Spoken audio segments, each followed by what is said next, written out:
klaim berbeda dinyatakan oleh kuasa hukum Ferdy Sambo bahwa bukan seperti yang dibacakan oleh JPU, woi tembak woi, tapi kemudian klaimnya adalah hajar cat.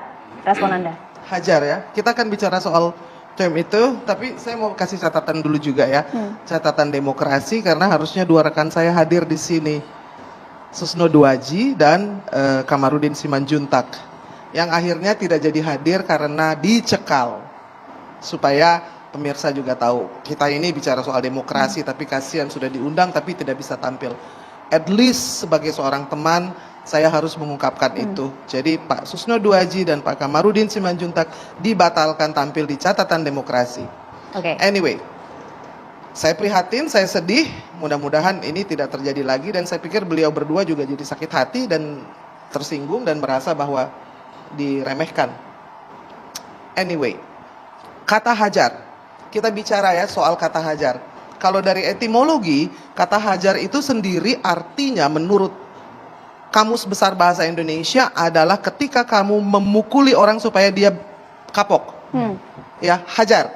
Itu etimologinya berasal dari bahasa Arab, yaitu hadza ajrikum. Artinya ini adalah imbalanmu. Oke? Nah, Febri itu menarasikan hajar itu baru setelah dia diangkat menjadi kuasa hukum. Sebelumnya nggak ada, ya kan? Tidak ada kata hajar karena yang saya dengar di BAP itu semua adalah kata tembak. Jadi gini, hukum itu tidak bisa menjadi retorika, ya kan? Saya kebetulan belajar sastra di Universitas Indonesia. Mari kita bicara soal kata-kata, ya kan? Hajar itu kata yang generik, nomor satu. Nomor dua, ketika kita pakai kata hajar itu harus ada konteksnya dan harus dilihat penggunaannya. Kalau orang lagi ada makanan di atas meja, hajar, hajar bang. Ada arsik, hajar. Ada ikan teri, hajar sepak bola gitu ya. Nah, ketika Sambo mengatakan hajar itu harus ada konteksnya. Jadi Febri tidak bisa hanya mengambil kata itu lalu melepaskan segenap konteksnya. Konteks menegasikan apa yang terjadi pada saat itu, di mana, mengapa, dan kenapa dia mengatakan kata-kata either hajar atau tembak, akhirnya menjadi satu kata yang sama. Kenapa? Karena ketika bilang hajar, dia memberikan pistol yang berisi peluru penuh. Kalau kamu bilang hajar lalu kamu kasih rotan, maka Icat akan memukul dengan rotan. Kalau kamu bilang hajar tapi tidak ada senjata, mungkin dia akan memukul dengan tangannya. Konteksnya ketika Sambo bilang hajar dan menyerahkan itu Glock berisi 17 peluru, maka konteksnya adalah dia suruh bunuh. Kenapa? Karena ada isi pelurunya. Kalau dia kasih pistol yang kosong, tidak akan mati mungkin Joshua. Lalu yang ketiga, kita itu memang harus memaknai bahwa arti dari kata itu harus relevan. Jadi yang dikatakan oleh Febri Diansah dengan dia tidak menyuruh membunuh, dia menyuruh menghajar, itu adalah logika yang dipelintir, yang tidak ada konteksnya. Jadi kalau saya bilang, kalau mau bicara hukum, bicara juga kita bicara soal tata bahasa akhirnya, ya kan? Karena kan akhirnya hukum diterapkan dalam bahasa. Bagaimana jaksa bisa merumuskan dakwaannya, bagaimana juga kuasa hukum bisa memberikan pembelaannya. Menurut saya pembelaan Febri Diansah itu tidak ada esensinya. Tidak ada substansinya karena hanya permainan kata-kata. Nanti ada beliau ini, Pak Oto Hasibuan, bahwa apakah hukum itu bisa sekedar retorika? Menurut saya tidak bisa, walaupun saya bukan ahli hukum. Dipelintir dengan maksud apa ini? Dipelintir bahwa dia ingin meringankan hukuman, bahwa Sambo itu tidak suruh bunuh, bahwa Sambo itu sebenarnya mau menyelamatkan Eliezer. Itu yang juga disampaikan ya. Yes.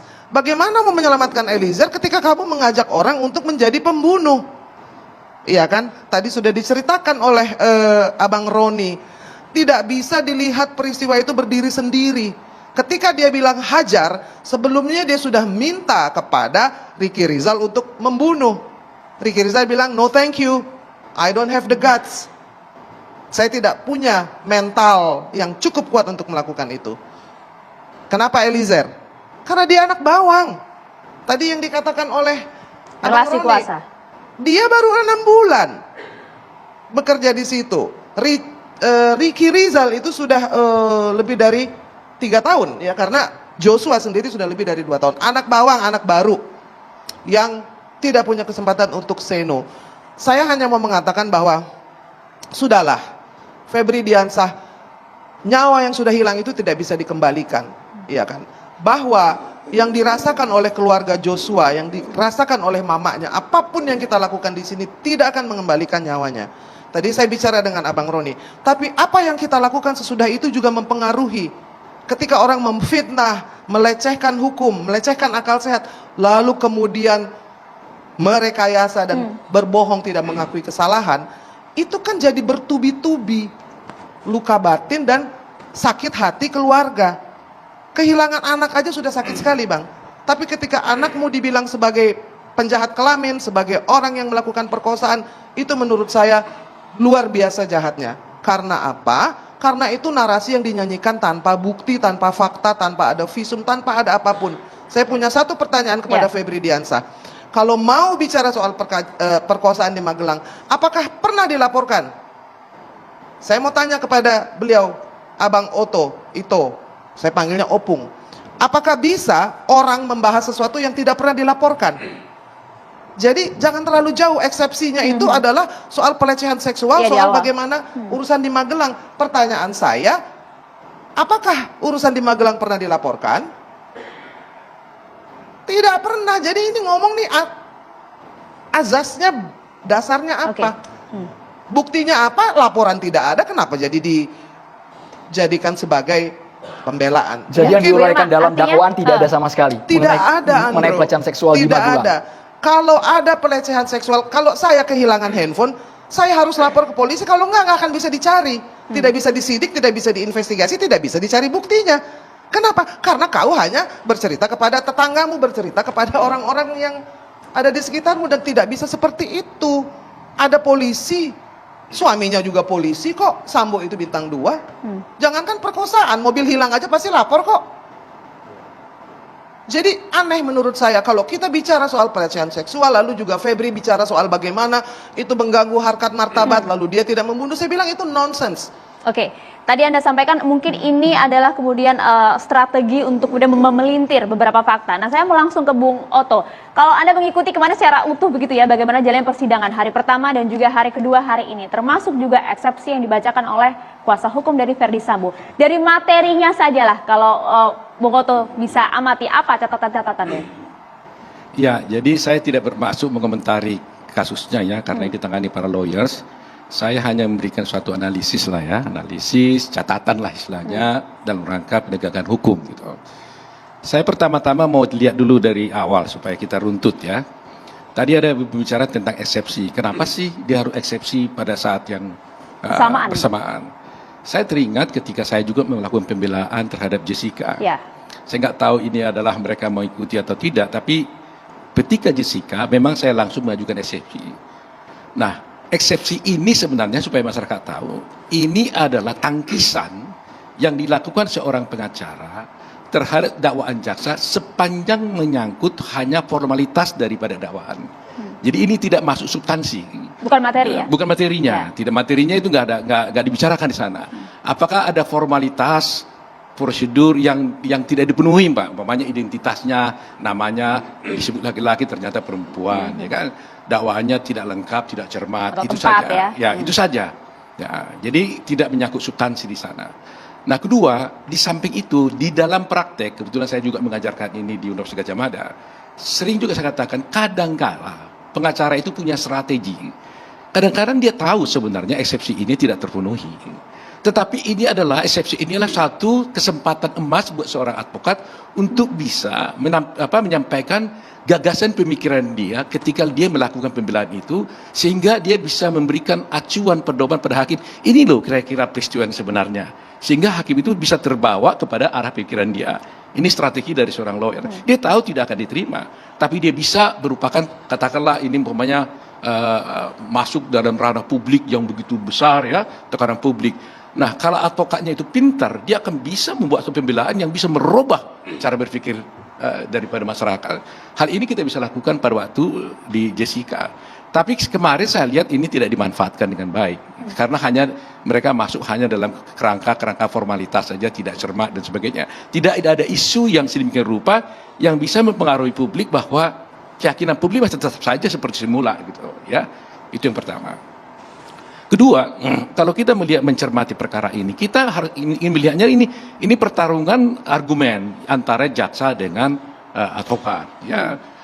Jaksa mengatakan seperti itu ya. Saya sendiri terus terang aja sebelumnya ini saya belum sebelum dibacakan oleh jaksa dakwaan ini, saya belum menangkap sebenarnya rangkaian cerita itu, benang merahnya dari awal sampai akhir. Ya, masih terputus-putus selama ini karena tidak ada yang terkait semuanya. Tetapi saya katakan, kalau kita lihat dakwaan jaksa, kalau betul-betul jaksa bisa membuktikan dakwaan ini, ya, ini serius banget loh. Kalau betul-betul dia bisa buktikan dakwaan itu, ini jelas perencanaan dan hukuman mati. 340 berlaku. Iya, kalau betul-betul dia bisa buktikan itu, ya. Nah, sekarang advokat memberikan argumen yang berbeda, ya kan? Dia mengatakan bahwa nggak hajar dan sebagainya. Saya pikir soal hajar atau tidak hajar ini, saya nggak tahu kenapa jadi ide ini. Saya pernah memberikan ulasan di ILC, tapi itu kan dalam rangka analisis, bukan bicara fakta kan? Ini kan nggak boleh dikutip begitu saja kan? Nah, saya tidak mengatakan mereka mengutip itu. Jadi, tapi saya hanya mengatakan ini argumen-argumen kan, andaikan-andaikan gitu ya. Tetapi dalam ini kan rangkaian peristiwa. Ya, rangkaian peristiwa dari awal. Pertama diberitahukan kepada Sambo bahwa ada pelecehan pada dia. Ketika itu kan sudah mulai ada niat kan. Ada jeda waktu. Ada jeda waktu. Ada waktu yang berpikir. Tidak harus berhari-hari. Dalam waktu itu juga dia tenang berpikir untuk merancangkan sesuatu. Dia ambil glove ya kan, sarung tangan dan sebagainya. Nah, ini mungkin akan menjadi pertimbangan hakim. Nah, tetapi yang paling penting saya lihat adalah argumen yang disampaikan oleh advokat ini, dia mengenampilkan tentang pelecehan. Ya kan? Terus terang aja, saya ini subjektif mungkin ya bagi saya, apapun yang dikatakan terbukti atau tidak terbukti pelecehan tidak mengubah dakwaan jaksa. Karena apa argumen tentang pelecehan ini hanya soal motif. Ya, tapi perbuatan itu sendiri kan dilakukan. Pembunuhan itu dilakukan, ya kan? Nah, direncanakan atau tidak nanti jaksa yang membuktikan. Tapi fakta bahwa ada dibunuh itu jelas. Jadi tidak berarti gara-gara dilecehkan lantas tidak ada pembunuhan. Jadi argumen ini tidak mematahkan dakwaan menurut saya. Tapi seberapa sulit kemudian bagi JPU untuk membuktikan sesuai dengan pasal yang berlaku 340? Kalau dari dakwaan yang saya lihat tidak sulit buat dia ini. Dari setelah saya melihat dakwaan itu ya. Terus terang aja sebelumnya saya nggak melihat ini karena terperinci kok dia punya uraian dia itu jelas sekali itu. Meskipun tangkisan dari kuasa hukum tangkisannya hanya tidak saya lihat tidak, kalau eksepsi menurut saya itu tidak begitu strong ya. Nah, kemudian yang saya lihat adalah bahwa argumen mengatakan soal pelecehan ini ditekankan, ini tidak bisa mematahkan dakwaan. Hanya soal motif. Nah, kalaupun umpamanya seandainya berhasillah mereka membuat argumen bahwa betul bahwa dia membunuh gara-gara ada pelecehan, pembunuhannya kan tetap. Berarti ada dendam juga. Berarti kan bisa juga jaksa memutar ini menjadi bahwa kau dendam, kau rencanakan pembunuhan. Bisa lebih berat juga, gitu kan? Nah, tetapi apa keuntungan buat si advokatnya? Mungkin hakim akan berpikir kalau betul karena dilecehkan, ini alasan untuk meringankan saja. Apakah hakim terpengaruh dengan itu? Tapi biasanya hakim tidak akan terpengaruh gara-gara saya diperkosa, lantas saya membunuh, itu biasanya tidak akan meringankan. Tindakan yang dilihat ya? Iya, tindakan dilihat. Biasanya seperti itu. Bang Oto, ini kan ada sejumlah terdakwa. Apakah 340 ini berlaku untuk semuanya? Karena dari Bang Roni sudah menyangkal. Harusnya penerapan pasal 51 KUHP. Karena menerima perintah atasan tidak bisa dipidana. Apakah Barada Eliezer akan tersisihkan, tidak mendapatkan pidana? Bagaimana dengan Putri Chandrawati, Ricky Rizal, dan yang lainnya? Sesaat lagi Bang Oto.